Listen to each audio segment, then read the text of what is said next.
और भी बहुत कुछ होता है। जब अगली बार इसकी रिपीट परफॉर्मेंस होगी तो हम आपको जरूर इत्तला करेंगे। अब जो आज की बात है, देखिए अभी तक जो मैंने आपको सुनाया, चूंकि मैं ये कम से कम 40-50 बार कर चुका हूं, लिहाजा पूरी तरह से हिंदी में कहें तो कंठस्थ हो चुकी है। लेकिन आज जो दास्तान लिखी है कि आज सुबह तक जारी थी, क्योंकि इतने पहलू एक शख्सियत के किस तरह से उसको आधे घंटे में समेटा जाए, बहुत बड़ा चैलेंज, और वो भी इतनी खूबसूरत नज़्में और गज़लों के साथ।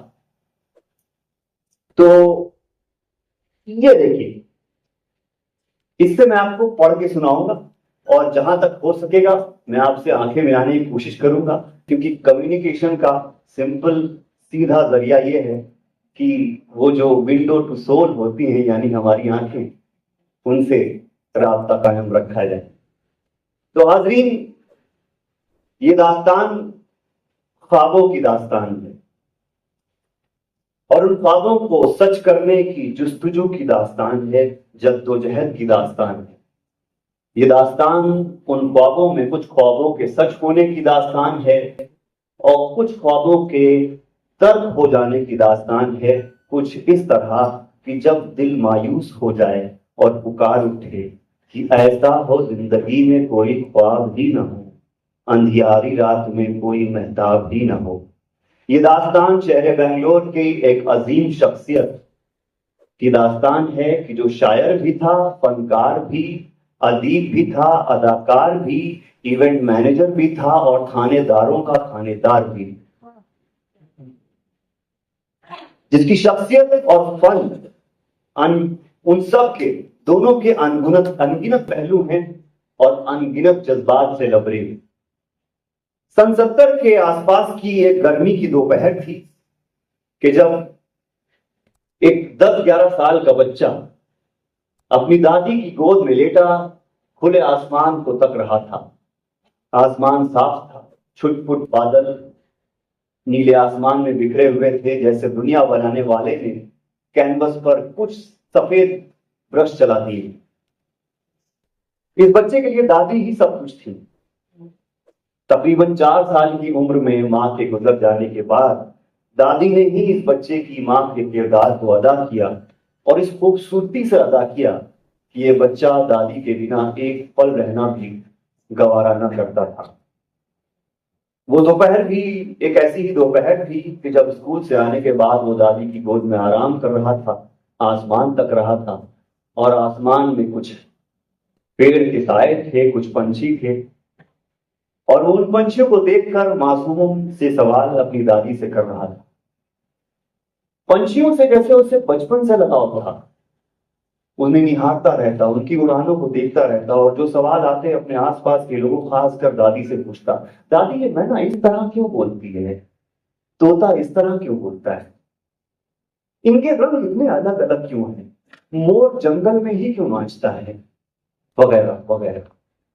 पंजाबी शायर पाश ने अपनी एक पंजाबी नज्म में एक लाइन लिखी है जिसका उर्दू तर्जुमा कुछ यूं है कि सबसे खतरनाक वो आंख होती है जो दुनिया को मोहब्बत की नजर से छूना भूल जाती है। जिस बच्चे का जिक्र हम कर रहे हैं उसने ना सिर्फ दुनिया को मोहब्बत से देखने की नजर पैदा की, बल्कि उसके इजहार का तरीका भी इस हद से सुनाया, इतनी खूबसूरती से सुनाया कि हम सबको उसके जखीरे अपनी नज्मों और गजलों के जरिए छोड़ गया। जिंदगी के सफर में आगे चल के जब ये बच्चा बड़ा होने लगा तो मोहब्बत भी न सिर्फ बढ़ती गई अपने आसपास की दुनिया से और लोगों से, बल्कि उस मोहब्बत में उम्र के साथ कई और रंग भी घुलते गए। उनमें से एक रंग था फलसफे का। वो मासूम सवाल जो बचपन में दादी की गोद में उसने पूछे थे, जिंदगी की धूप, छांव, बारिशों, सर्दियों, गर्मियों ने ऐसे उनमें रंग भरे, ऐसे तासुरात भरे कि उन्हीं सवालों ने कुछ यूं नई शक्ल सूरत अख्तियार कर ली। जब आंख नहीं, जब नींद नहीं, जब ख्वाब नहीं, जो दिख रहा है वो क्या है? ऐसे जैसे बड़े बड़े पर्दे पर कोई फिल्म चल रही है, धूल भरे रास्ते में कोई जिस्म कटा हुआ पड़ा है, दरख्तों की ओट में छिपी कोई रूह रो रही है, अनदेखे समंदरों के बीच बड़े सुकून से कोई नाव सो रही है। आफाक में कहीं सुबह हो रही है, चारों उजाला फैल रहा है, काले काले मुर्दा सायों से आंख में चौड़ी खेल रहा है। ये सब कहाँ हो रहा है? क्या हो रहा है? जहां हो रहा है वहां क्या कोई अंदेशाए वफा है? क्या कोई आमादाए वफा है? जो दिख रहा है वो क्या है? जिन आंखों ने दुनिया को इस मोहब्बत से देखा और उसका इजहार किया, उन आंखों ने कई ख्वाब भी देखे और बड़े बड़े ख्वाब देखे। उनमें से जैसे मैंने कहा कई ख्वाब पूरे भी हुए। कुछ जिंदगी की बदलती राहों में किसी मोड़ पर रुक गए, लेकिन ख्वाब देखना न रुका और ना ही उन ख्वाबों को हकीकत में बदलने की जस्तजू। और क्यों ना रुकती ये जस्तजू कि दिल में उमंग और इरादा कोई तो हो, बेकैफ जिंदगी में तमाशा कोई तो हो, कोई तो नाम लेके पुकारे हमें यहाँ, इस भीड़ में हमारा शनासा कोई तो हो। भले ही वो ख्वाब लड़कपन में अदाकारी करने और फिल्में बनाने के हो, कि जिसके लिए बाकायदा कलसी पाल्या के नेशनल स्टूडियो में पोर्टफोलियो शूट कराया और वो फोटोज बॉम्बे भेजी गई। और ये कलसी पाल्या मतलब आजकल कैद करके ट्रैफिक से जिहाद करते हुए वाला कलसी पाल्या बैंगलोर वाला नहीं, ये सन 60 के बैंगलोर वाला जो हर तरफ तालाबों से भरा हुआ था। 2 4 6 आबादियां थी छोटी छोटी, उसका ये मजमुआ एक शहर था। और इन आबादियों के बीच में घने जंगल, ऐसे जंगल की दिन के उजाले में तो राही आराम से चला जाए, लेकिन रात के सन्नाटे में बड़े बड़ों को भी पसीना छूटे। लेकिन ये लोग अपने दोस्तों के साथ, ये नौजवान, ये बच्चा अपने दोस्तों के साथ आराम से चला जाता, क्योंकि जिसका इरादा आसमान जैसा वसी हो, जो एक बार ठान ले वो करके रहे, वो किस तरह से डर सकता था? डर सकता था कि जो कहता था कि चिराग दुनिया के सारे बुझा के चलता हूं, अंधेरी रात में एक दिल जला के चलता हूं। इन्हीं 2 3 अजीज दोस्तों के साथ ये बच्चा स्कूल के बाद सिल्वर जुबली पार्क में, कब्बन पार्क में और सैर सपाटों में मिलता और अदबी बातें होती, मजाज की गजलें और नज़में होती,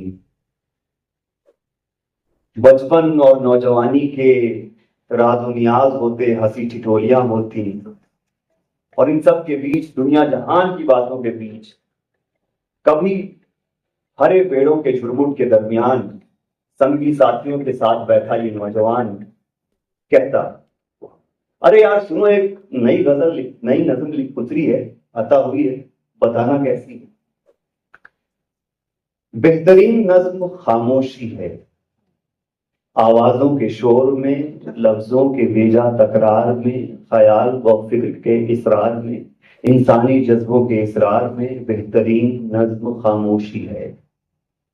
बेहतरीन नज्म खामोशी है जो हर बकवास को सुनती है पर कभी भी कुछ नहीं कहती है, लफ्ज और मानी को, झूठ और सच को सहती है लेकिन सदा खामोश रहती। खामोशी जो इंसान, हैवान, कीड़े मकोड़ों को यकसा सुनती है, अंग्रेजी, उर्दू, संस्कृत और अपभ्रंश के चक्कर में कभी नहीं पड़ती, पर सारी जबानों का मंबा, सारी आवाजों का मखरज है बेहतरीन नज्म खामोशी है। कच्ची गालियां हो कि कसीदे, जिक्र अज़कार हो कि वजीफे, मंदिर की घंटियां हो कि मस्जिद की अजानें, संगीत के सुर हो या फिर मशीनों के बेहंगम आवाजें, मोटर गाड़ियों की फर्राहट हो या फिर तैयारों की सन्नाटेदार उड़ानें, सब कुछ अपने अंदर समो लेती है। आंसू के कतरे पी लेती है, आवाज बिना रो देती, फिर कभी भी कुछ नहीं कहती। बेहतरीन नज्म खामोशी है। बेहतरीन नज्म खामोशी है, बिस्तर में नींद के साथ है, रातों में ख्वाबों के झोंकों के साथ है, हत्ता की कब्र के काले अंधेरे में भी रोज रोशन की तरह रोशन रोशन है। बेहतरीन नज्म खामोशी। तो कभी इन्हीं अदबी दुनिया जहान की बातों के साथ साथ कभी फैयाज खान, कभी बड़े गुलाम अली खान साहब की कोई नई बंदिश, तो कभी अख्तर इकबाल फैजाबादी की कोई नई गजल, वो भी गुनगुनाते थे ये सब साथ। दिल की बात कहीं नहीं जाती, चुप के रहना ठाना है। दिल की बात, ये गुनगुनाना, फनों से मोहब्बत करना, हर तरह के फन से मोहब्बत करना। उस जमाने में बेंगलोर में भी रंगमंच होता था, लेकिन आज की तरह ऐसे स्टेज पर नहीं, बल्कि घरों के आंगनों में, कमरों में बच्चे एक दूसरे के साथ, कुछ लोग बैठ जाते, कुछ बच्चे सुनते। इस तरह से थिएटर होता था।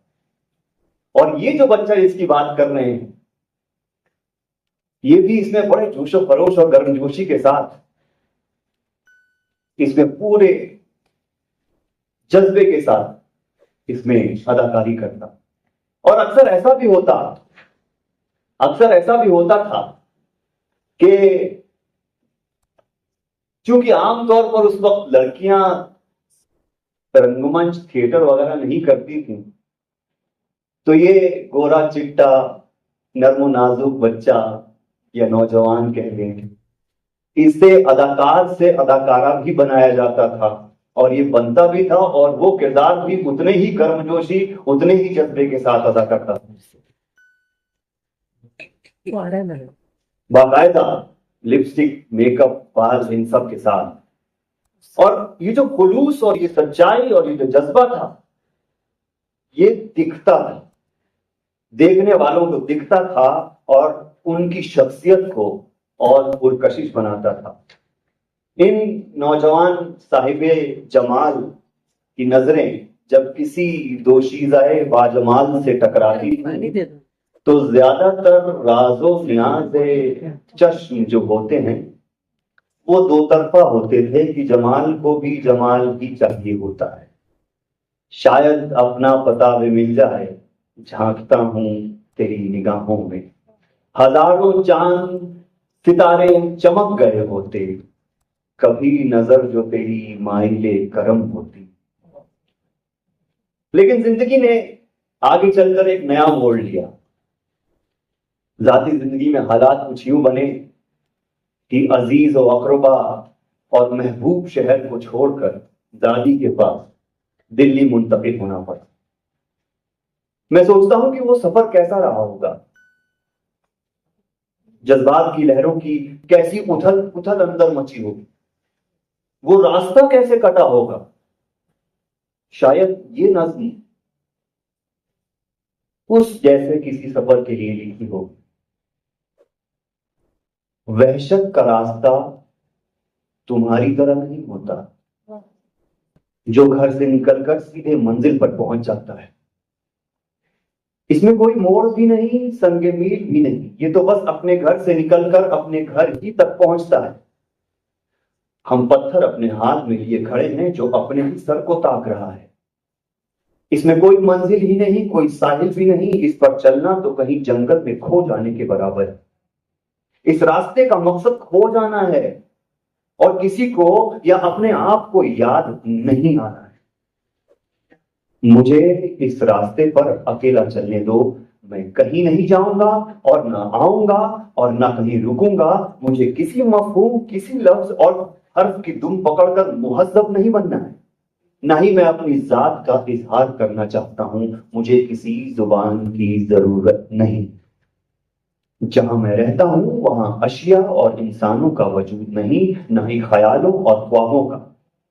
मैं बरहनगी के साए में खड़ा हूं और कभी का अपने तमाम कपड़े, अपना पूरा जिस्म और अपनी बेमानी रूह उतार चुका हूं।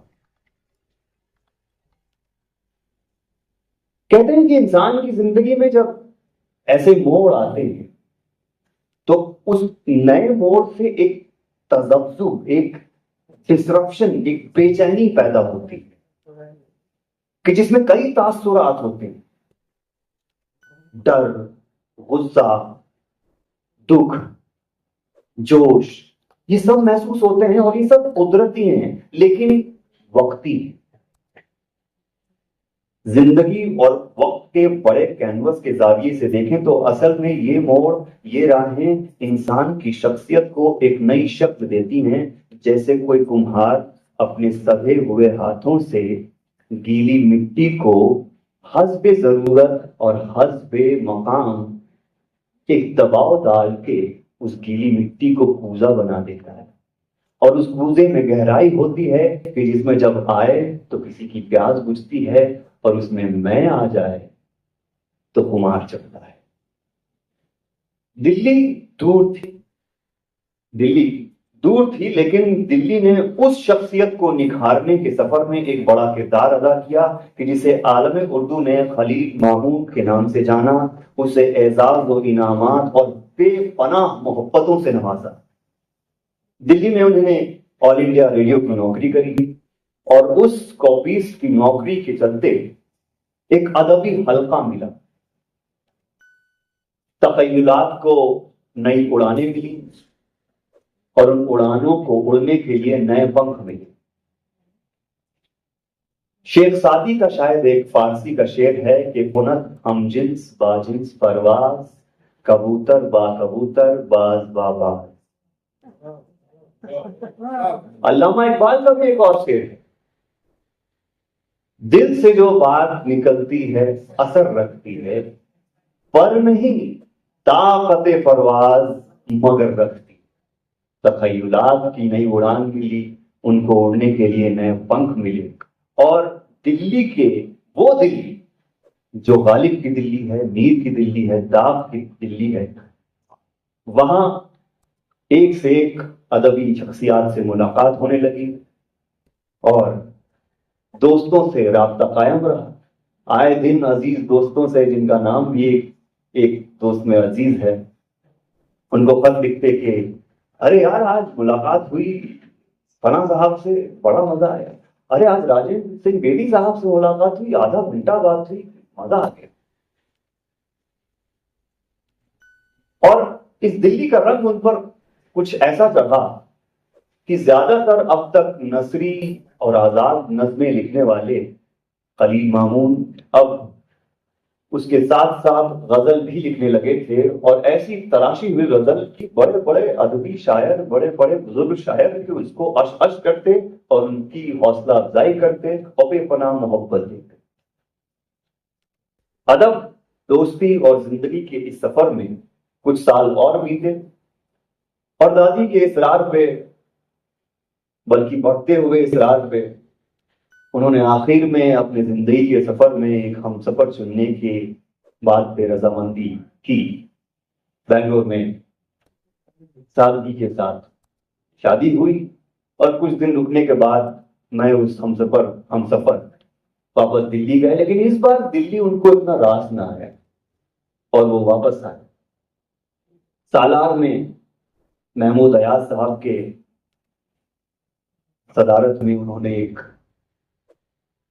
सब एडिटर के तौर पे काम शुरू किया और उसी काम के दौरान चूंकि नजर हर वक्त हर जगह रखते थे, एक बार एक सरकारी मुलाजमत का एक इश्तिहार उनकी नजरों से गुजरा और अजीज दोस्त के साथ उन्होंने उसमें अर्जी डाली, इम्तिहान दिया और दोनों पास हुए। उन्होंने पुलिस का इंतखाब किया, पुलिस की नौकरी ज्वाइन की, डीएसपी बने और दूसरे दोस्त एडमिनिस्ट्रेटिव सर्विस में गए। लेकिन लिखना जारी रहा, बाकायदा रोजाना लिखना जारी रहा। अब चूंकि दिल्ली में इवनिंग कॉलेज से एमए फिलॉसफी कर चुके थे, लिहाजा ये सब उनके लिए कोई बड़ी बात नहीं थी। और जब ये नौकरी हुई तो शायद दादी की बचपन में कही हुई वो बात भी याद आ गई होगी कि जब दादी ने कहा था कि एक दिन तू साइकिल से जाता है ना स्कूल, एक दिन आएगा जब तू बड़ी बड़ी गाड़ियों में घुमा करेगा।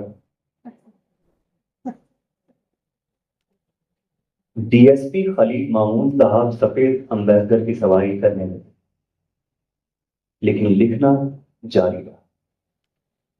नौकरी के दौरान ही उन्होंने कई प्रोग्राम भी किए, जिसमें एक हफ्ते तक कौमी यकजहती का प्रोग्राम भी था। देखिए, नौकरी शुरू हो गई पुलिस के, लेकिन क्रिएटिविटी खत्म नहीं हुई। अब पुलिस की नौकरी ऐसी जिसमें जराइम को भी हल करना है, कुछ ऐसे जराइम जिसमें जो सरदर्द बने हुए हैं, लेकिन उनका नया हल निकालना है। अलग अलग जगह होने वाले जराइम के बीच में एक तसलसल, एक पैटर्न ढूंढ लेना और उसकी बुनियाद पर मुजरिम को पकड़ लेना, ये उनकी खासियत थी। अब जैसे गाड़ियों की चोरियां ज्यादा होने लगी तो गाड़ी के शीशों पर एक इंजन नंबर की सीक्रेट एम्बॉसिंग करने का उन्होंने क्रिएटिव तरीका निकाला, जिससे अब वो चोर पकड़े जाने लगे जो ऑलरेडी इतनी कम गाड़ियां थी शहर में, वो भी चोरी हो रही थी। एक हफ्ते का कौमी यकजहती प्रोग्राम जब करवाया कम्युनल हार्मोनी का, तो उसमें आम से लेकर खास तक, सीएम से लेकर सड़क पे चल रहे मजदूर तक, सबने गर्मजोशी से उसमें हिस्सा लिया। उनके दोस्त, साथ में नौकरी कर रहे लोग, माफ कीजिए थोड़ा घुटने में तकलीफ है, उतना नौजवान भी नहीं हूं जितना दिखता हूं। टूट चुका है एक बार खेल खेल में, लेकिन बहरहाल उनके दोस्त जो एक्चुअली कलीग थे, साथ में काम करते थे, उनमें से कुछ का तो कहना है कि अगर मामून साहब इवेंट मैनेजर होते तो जितने कामयाब वो बने उससे और ज्यादा, कहीं ज्यादा कामयाब होते। लेकिन फिर भी कर्नाटका में कई जगह पोस्टिंग रही, अलग अलग जगह के लोगों को देखा, समझा, उनसे राब्ता कायम किया, रिश्ते बनाए, ऐसे रिश्ते जो उम्र के आखिरी पड़ाव तक उनके साथ में रहे, उनसे राब्ता रहा। और जो देखा, इस शायर पुलिस वाले ने उसे कलम बंद भी किया, रोजाना लिखना जारी रखा। लेकिन कभी कभी सवाल उठता है कि शायरी करनी चाहिए क्या? मेरी मुलाकात तो नहीं हुई कभी मामून साहब से, बदकिस्मती है, लेकिन मेरे अंदर भी होता है कि ये अंदर से क्यों मचती है ये उलझन कि हाँ अभी कुछ लिखना है। तो अगर मैं ये सवाल पूछता उनसे कि क्या शायरी करनी चाहिए, तो शायद वो नज्म की शक्ल में ही जवाब देते कि कांटों के ताज चुनो, या जब सच की राह चलो, लफ्जों के पेचो ताब में उल्लू ना बनो, शायरी मत करो। छोटे मोटे यजमानों की छिड़कियां हो या काहिल रियाकार अफसरों की फटकारें, या फिर दुबली पतली दिलज़दा बीवियों के ताने हो, या तोता चश्म अय्यार रुत बदली महबूबाओं की छूटी मुस्कुराहटें, खामोश रहो, हर शय को कुदरत का करिश्मा समझो, पर खुदा के लिए, भगवान के लिए, अरे शैतान के लिए शायरी मत करो। मंजर पसमंजर खामोश होता है, पेड़ साकित खड़े रहते हैं, पत्ते हिलते हैं पर न उड़ते हैं, कहीं दूर रेत की सीटियां उभरती हैं और नजदीक के रेसकोर्स से भागते तेजाबी घोड़ों की टापों से ज्यादा नौ दुलत्तीय गधों की चीखों पुकार से कान फटने लगते हैं। हर कहीं कानों को रुई मैसर नहीं होती है, कम अज कम आंखें मूंद लो, ये तुम्हारे बस में है।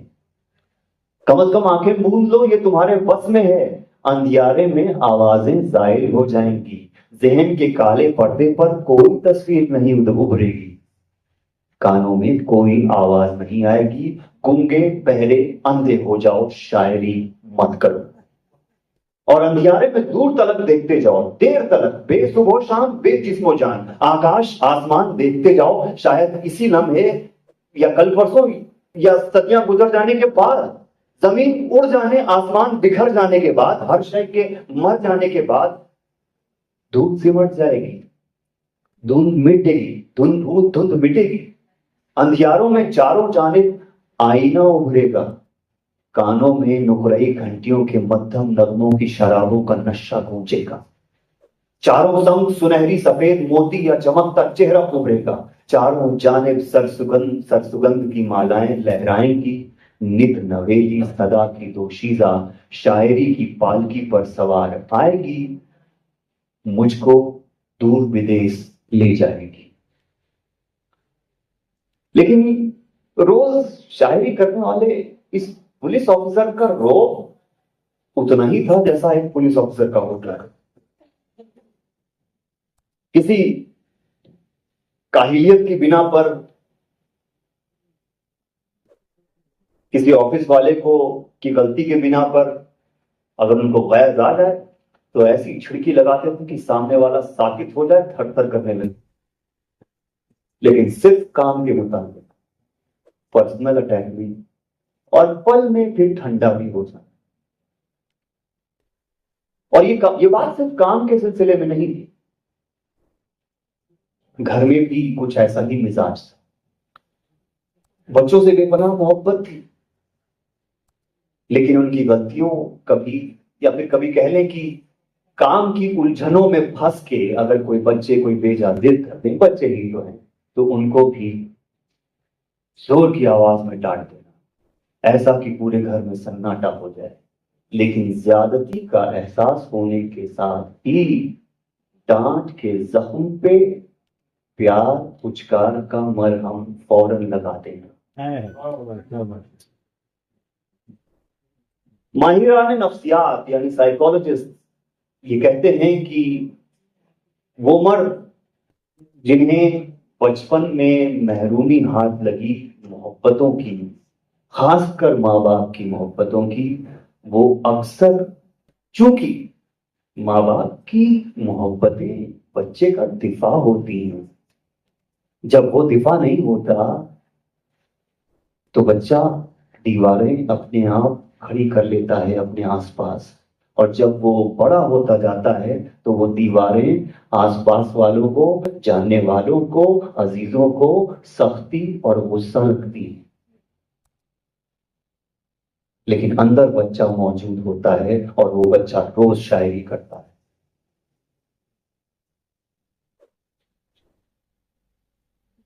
और इस शायरी के साथ मोहब्बतों की दास्तानें भी जारी। किसी का दुख देखा नहीं जाता,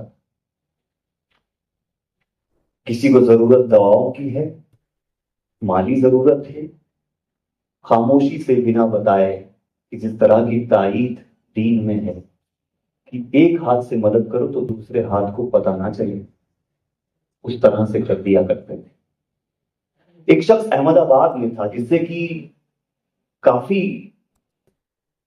बाद तक भी वो फोन पे राब्ता रखते थे। एक बार उसने एक हफ्ते तक कॉल नहीं किया तो खुद उसे कॉल किया कि भाई क्या हो गया, कहां गायब हो गए तुम।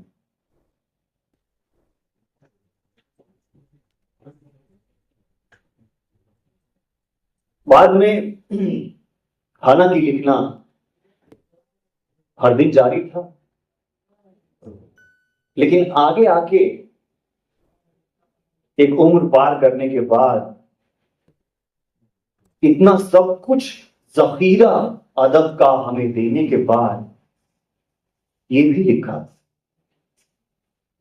लिखना जो चाहता था वो लिखा नहीं गया, नींदों में ख्वाब मिट गए, अल्फाज खो गए, एक खामोशी का पेड़ मेरे दिल में बो गए, बारिश में बदहवासी के सारे नकूश हरफों के धुंधला के बह गए, आंसू ने जो भी देखा था उसको मिटा दिया, दिल ने हवस की आग को सारी जला दिया, कोई न रंग रूप दिले दर्द के करीब, आशा भी मिट गई है, निराशा भी मिट गई, दिल में कोई भी ज़ौक़ तमाशा नहीं रहे अपने लिए, तो दिल में कोई भी ज़ौक़ तमाशा नहीं रहा अपने लिए, तो कोई भी अच्छा नहीं रहा, मंजर नहीं है तो आंखें नहीं रही, मंजर नहीं रहे हैं तो आंखें नहीं रही, खामोश है ज़बान की बातें नहीं रही, सच पारा पारा हो गया किस इफ्तिराक में, खाली मकान सा है कहाँ दरमियान में। कुछ जहन में नहीं है मैं लिखूं तो क्या लिखूं, सारे नगोश घिरे हैं कदम में कहाँ रखूं। कोई रास्ता नहीं है मैं किस समत में चलूं, मंजिल दिखाई दे तो उसकी तरफ बढ़ूं। आवाज खो गई है कि इजहार मैं करूं, जी चाहता है चुल्लू भर पानी में ही मरूं। कोई रास्ता नहीं है बताओ मैं क्या करूं, लिखना जो चाहता था वो लिखा नहीं गया।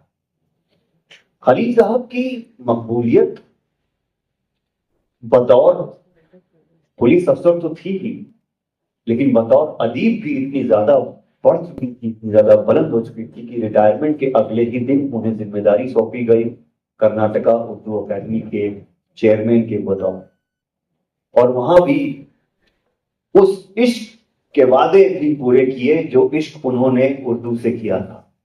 और उन कामों में, अजीम कारनामों में एक अजीम कारनामा था आलमी Urdu conference, world Urdu conference, कि जिसकी अपनी कहानी इतनी मजेदार है कि अगर उसके डिटेल लिखे जाएं, उसकी बारीकियों में जाएं तो अपने आप में एक दास्तान है कि इस हद तक इंसान अपने जुनून में जा सकता है कि ये ठान लिया है तो करना ही है। इरादे के हमेशा से मजबूत मजबूत थे, दिल में उमंग और इरादा कोई तो हो, और इरादा इतना मजबूत कि इस कॉन्फ्रेंस को वो बहुत बड़ी सतह पे करना चाहते थे। इसके लिए उन्होंने उस वक्त के कर्नाटका के सरबराह से अर्जी दी, और वो अर्जी कहीं फाइलों में गुम हो गई। बहुत कोशिशें करने के बाद भी कोई जवाब नहीं। डेट सेट हो चुकी थी दिमाग में कि इस दिन ही करना है, ठान लेते थे तो करके ही रहते थे। अक्सर ये होता था कि उनके ठान लेने को और उनके इरादे को आसपास वाले उनकी जिद और उनकी अना मान लेते थे, समझ लेते थे। लेकिन जाविया बदल के उस शख्सियत के जाविये से देखें तो किसी की अना या किसी को जो अना या जिद लग रही है वो उस शख्स की साबित कदमी भी तो कही जा सकती है। अगर आपको अपने ऊपर ही एतमाद नहीं है तो दुनिया कैसे एतमाद करेगी। और ठीक है, जरूरी नहीं कि इंसान जो सोच रहा हो वो हमेशा सही हो, कोई तो कभी तो बुरा कहेगा। और गालिब तक को तो नहीं छोड़ा। तो गालिब साहब ने क्या लिखा था, गालिब बुरा मान न मान, गालिब बुरा न मान जो वाहिद बुरा कहे, ऐसा भी कोई है कि सब अच्छा कहे जिसे। अब तासुर यही है, दो लाइनों में देखिए कि हाँ हाँ आप जो कह रहे हैं सही है, मैं ही बुरा हूं। तमाम फितने दौरा मुझी से उभरे हैं, कहां है जीस्त में मुझसे अलहदा जात कोई। तो अब जब यहां से कर्नाटका के सरबराह से कोई जवाब ना आया तो फिर हिंदुस्तान के सरबराह से राब्ता किया एक दोस्त की मदद से। लेकिन तुम एक सीढ़ी छोड़ के 10वीं सीढ़ी पे कैसे पहुंच गए, पहली सीढ़ी को बुरा लग गया सियासत। और यूं बुरा लगा कि एक वक्त के बाद कर्नाटका उर्दू अकेडमी ही डिसॉल्व कर दी गई। अब वो जिस अकेडमी के चेयरमैन थे, जब वो अकेडमी नहीं रही तो चेयरमैन क्या करे। कोई भी होता तो जाहिर सी बात है अपने कदम छीन लेता, पीछे कर लेता, हार मान लेता। लेकिन ये खलील मामून चट्टान जैसे इरादों वाले, जिसके इरादे कभी टूटने वाले नहीं थे, जिसने उम्मीद और हिम्मत का दामन छोड़ना सीखा नहीं था। ठान लिया था तो कॉन्फ्रेंस होके रहेगी तो रहेगी। अब उसके अखराजात के लिए एक एक आदमी के पास चंदा लेना शुरू किया। शहर के एक कॉलेज में उनके इंतजामिया से दरखास्त करके वहां मीटिंगें करनी शुरू की, प्लानिंग करनी शुरू की। लेकिन इन प्लानिंग्स की भनक भी जब सियासतदानों को लगी जो बुरा माने बैठे थे, तो अब तो जानते हैं कि उनको धमकी देना बड़ा आसान होता है, तो धमकियां दिलवा के वो मीटिंग का सिलसिला भी, वो जगह भी खत्म करा दी गई कि देखो भाई यहाँ मीटिंग हुई तो तुम्हारी कुर्सी खतरे में आ जाएगी, तुम्हें भी निकाल देंगे।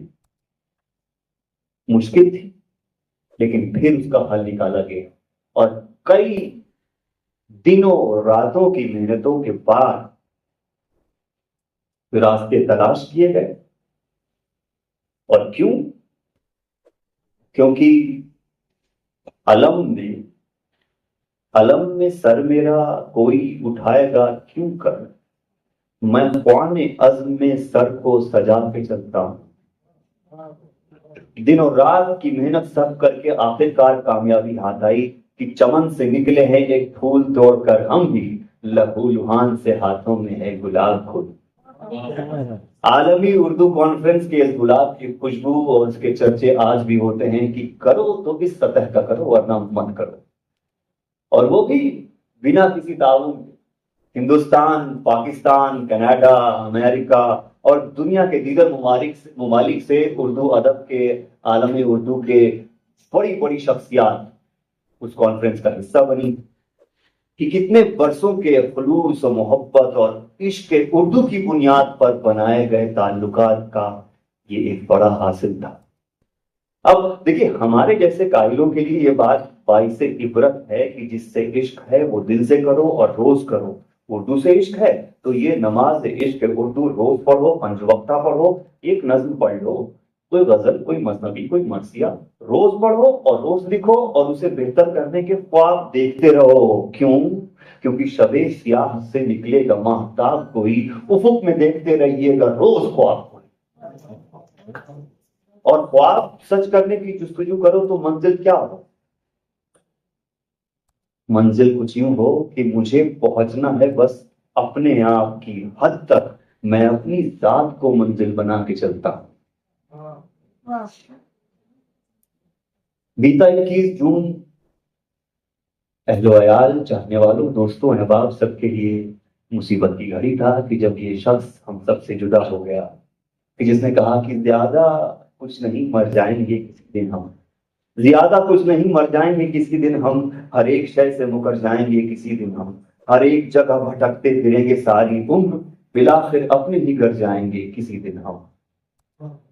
जिस्म फानी है, फना हो जाता है, रूह लाफानी है, हमेशा बाकी रहती है। शख्स फानी है, जड़ है, नश्वर है, नष्ट हो जाता है, शख्सियत लाफानी है, अजब है, अमर है। क्योंकि शख्सियत जिंदा रहती है फनकारी में, सुरों में, अल्फाज में, जज्बात में, अंदाज में, जो हम सब एक दूसरे से बगैर इरादा, बिना सोचे समझे, अनकॉन्शियसली सीखते रहते हैं और अपने अंदर जज्ब करते रहते हैं।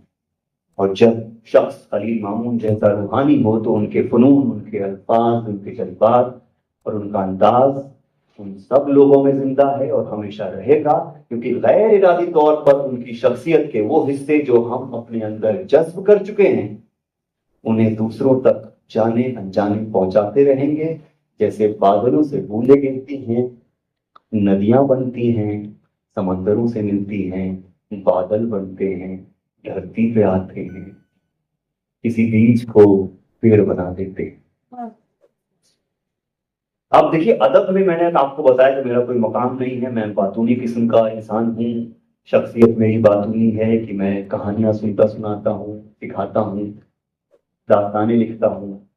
लिहाजा मैं उनकी किसी नज्म या गजल का तज्जिया करूं, तनकीद करूं, ये ना तो मेरी हिम्मत है और ना जुर्रत।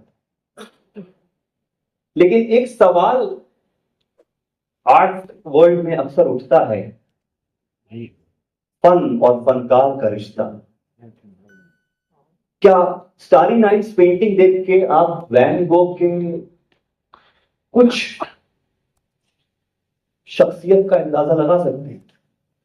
बागीचा अटफाल है दुनिया मेरे आगे, होता है शब रोज तमाशा मेरे आगे, ऐसे शेर पढ़ के गालिब की शख्सियत का कुछ अंदाजा लग सकता है ना? मेरा मानना है, मेरी अदना सी तजुर्बे में, कि बिल्कुल लग सकता है। और अभी तक मैंने जो नज़में पढ़ी उसको काट छाट के पढ़ा, लेकिन उन सारी नज़मों में एक नज़्म जो पढ़ी है मैंने, मेरे ख्याल से वो उनकी शख्सियत में एक दरवाजा नहीं तो एक रोशनदान जरूर खोलती है। और वो नज्म है शैतान के लिए एक नज्म। पता नहीं मैंने सुना नहीं किसी ने पढ़ी हो या ना पढ़ी हो, लेकिन ये नज्म मैं पूरी पढ़ूंगा, क्योंकि जैसे मैंने कहा कि उनसे मुलाकात का शरफ हासिल नहीं हुआ, लेकिन इसमें पढ़ के मैं उनको जान गया हूं। ये नज्म पढ़ के, तू काला नहीं है और मैं तेरी दास्तान सियाह, तू काला नहीं है कि मैं तेरी दास्तान सियाह कलम से लिखूं। तो रोशनाई तो अक्सर नीली होती है या फिर सियाह, और तहरीरें सिर्फ सफेद बुर्रा कागज पर लिखी जाती हैं। नेकी और बदी पर एक ही कलम और एक ही रोशनाई से किसी को नहीं मालूम कि सवाब के पर्दे में कितने गुनाह होते हैं। और फिर तू तो हर रंग में मौजूद है, फरिश्तों की तरह सिर्फ सफेद नहीं, न उनकी तरह टेढ़े दिखाई देने वाले पंख हैं। तेरा सब कुछ तेरे जिस्म के अंदर है जो दिखाई नहीं देता, ना ही तेरी रूह जाहिर है, ना ही तेरी रूह जाहिर है। शायद तू खुदा का दायां हाथ होते होते गायब है, वरना तेरी हुक्म अदूली की बुनियाद पर वो दुनिया क्यों रखता, तुझे दुनिया और उसकी मखलूक में सरायत करने की इजाजत क्यों देता। तो दुनिया भी है और उसका जवाब भी, तुझे किया गया है, तुझे किया गया है हर तरह से सरफराज भी। तू हर तरफ ख्वाहिशों, अरमानों और आरजुओं की बेशुमार पोटलियां लिए फिरता है, जिसको चाहा उसे महरूम कर दी। मैं खाली बैठे बैठे दुनियावी कामों से दूर, दीनी और समाजी कामों से अलग, तने तन्हा जहन में तेरे डाले ख्यालों ही को शायरी के नाम पर कलमबंद कर रहा हूं। और मेरा कमरा नज़्मों के ढेर से भर गया है, ऐसी नज़में जिन्हें लोग हरगिज न पढ़ना चाहेंगे। नकाद उन पर गैर मुनासिब, गैर मौजू, गैर अदबी और गैर असली की मोहर लगाएंगे। तो किस तरह से जहनों में सरायत करता है और जिंदगी में लोगों के शाना बशाना चलता है। हर तरफ तेरी हुकूमत फैली हुई है, तू हर जगह मौजूद है, कहीं बीवी और बच्चों की सूरत में, कहीं महबूबा के रूप में, कहीं दोस्तों के रूप में, कहीं समाज के रूप में, तो कहीं सरकारी कुर्सियों पर विराजमान है सियासी पार्टियों की शक्ल में। तो कहीं माबदों में बैठे हुए पुजारियों और मुल्लाओं की तरह ये सब तेरे ही नुमाइंदे हैं। खुदा का नाम तो खामखा खराब हो रहा है, उसने तुझमें अजीब खलीफा ढूंढा। अगर सब कुछ तेरी ही कारस्तानी है तो हमारे लिए अजाब और कयामत क्यों, जन्नत क्यों और दोज़ख क्यों। तू मुझे अकेला ही नहीं रहने देना चाहता, मेरी सोच भी तेरी ही ताबे है, इस पर खाम मजहब का मुलम्मा चढ़ा हुआ है। बाजारों में ना जाया करो, वहां शैतान ने अंडे दे रखे। तूने पैगंबर के इस कौल को भी झुटला दिया है और मक्का व मदीना को बाजार बना दिया है। वहां लाखों की तादाद में जाने वाले ज़ायरीन पता नहीं खुदा के घर जाते हैं या तेरे अंडे खरीदते। तेरी सल्तनत में खुदा को ढूंढते ढूंढते, खुद में समाते समाते मैं तंग आ चुका हूँ। इस तारीख कुएं में जिसे मैं जात ही कहता हूँ, मुझे तेरी शक्ल नजर आती है, कभी फरिश्तों के रूप में, तो कभी हसीन अप्सराओं की तरह, और कभी बुजुर्गों के रूप में जो मुझे जिंदगी की इस फसील की तरफ ले जाते हैं कि जिसके अंदर खुलबुलाते इंसान ही इंसान है। अफजाइश नस्ल, खुराक की फराहमी, घरों और मुल्कों की तामीर, फिर जंग और इंहिदाम ही उनका मसलक है, उनका मजहब है। और कि जिसके जाने के लिए नजदीक या दूर कोई समंदर भी नहीं। ऐ शैतान, दुनिया को छोड़ ना छोड़, दीन को छोड़ ना छोड़, खुदा के लिए ना सही, मेरे लिए मुझे अकेला छोड़। अपने लफ्ज, अपने हर्फ, अपने ख्यालात, अपनी जुबान, अपनी तहजीब और उसकी नैरंगी मुझसे ले लो, और अपने वजूद को मेरी जात से, मेरी कायनात से, मेरी हर बात से, मेरी रात से अलग कर दो। ये एक ना खत्म होने वाला सिलसिला है जिसकी इंतहा सिर्फ तुझे ही मालूम है, किसी और को नहीं। अब देखो तुझ पर लिखी हुई ये नज्म भी खत्म होने का नाम ही नहीं ले रही है। लफ्ज के बाद लफ्ज, ख्याल के बाद ख्याल, मिसरे के बाद मिसरा, जहन में यूं आ रहा है जैसे अज़ल से छूटा हुआ है कोई ऐसा अजीम रेजा, जैसे अज़ल से छूटा हुआ कोई ऐसा अजीम रेला है कि जिसका काम महज बहना ही बहना है, एक बेमंजिल सफर की जिसे रोकने के लिए आसपास में कोई पहाड़ियां हैं न चट्टानें।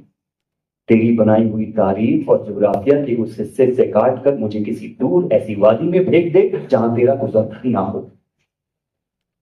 कि जहां सांसों की आमद और रफ्त मुझे किसी मानी और मफहूम की तरफ ना ले जाती हो, ना मुझे कोई रोशनी दिखाई दे ना अंधेरा, जहां सिर्फ और सिर्फ हो मेरी जात का सवेरा, मैं खो गया हूं कहीं से ढूंढ के लाओ मेरा बसेरा।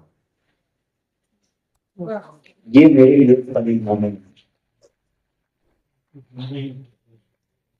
मेरे लिए ये नज्म ही खलील मोमेंट। अब काफी हैवी था ना, इसी लम्हे के लिए, इसी हैवीनेस के लिए खलील साहब का एक और शेर है खास इसी लम्हे के लिए कि जब आपने कुछ इतना हैवी सुना हो, और वो ये है कि बातों से अक्ल फहम की तंग आ चुका हूं मैं, दानिश का दिल में एक दीवाना कोई तो हो। ये पूरे दीवाने ही हैं। माशाअल्लाह। नहीं तो बैठते कैसे।